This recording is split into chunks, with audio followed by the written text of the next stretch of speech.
Good morning and welcome to a new vlog. আজকে সকালটা শুরু করছি চিয়া সিড দিয়ে এবং আজকে আমার মনটা ভীষণ খুশি খুশি হয়ে রয়েছে, কারণ আজকে আমার নাচের ক্লাস আছে এবং আমি চিয়া সিডটা খেয়েই নাচের প্র্যাকটিস নিয়ে বসবো।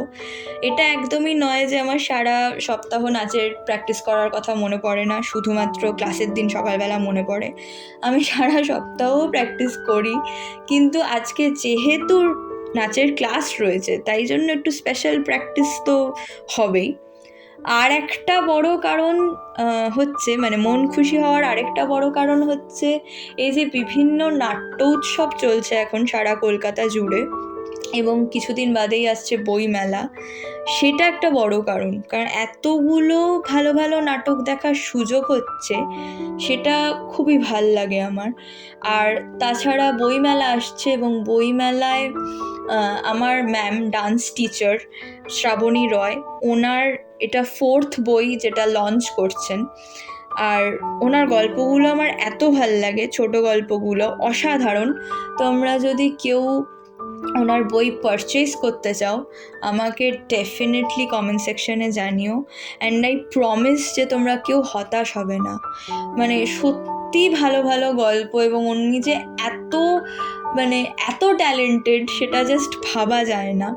তো যাই হোক, এখন ধরেছি বাড়ি ফেরার পথ, আর ফেরার পথে একটুখানি মিয়ামোড়ো থেকে খেয়ে নিলাম। আর কোথাকার মিয়ামোড়ো থেকে খেয়ে নিয়েছি অল্প করে, সেটা তোমরা দেখি কতজন গেস করতে পারো। এই যে রাস্তাটা যেখানে দাঁড়িয়ে রয়েছি সেটা কতজন দেখে ঠিক ঠিক বলতে পারো আমাকে কমেন্টসে জানিও। আমি একটা কথা বলছি, এটা শুনে প্লিজ আমাকে কেউ মারতে এসো না, কিন্তু আমি জানি এটা শুনলে হয়তো অনেকেই মারতে আসবে, বাট স্টিল আমার প্রত্যেক বছর 25শে বৈশাখে এটাই মনে হয় যে 25শে বৈশাখটা কেন 8th বা 9th মেতে, কেন ওটা 8th বা 9th জানুয়ারিতে নয়। ওই প্যাচে গরমে কবি প্রণাম কি যে একটা টায়ারিং ব্যাপার, বলে বোঝানো যায় না। তো যাই হোক, প্লিজ কেউ মারতে এসো না।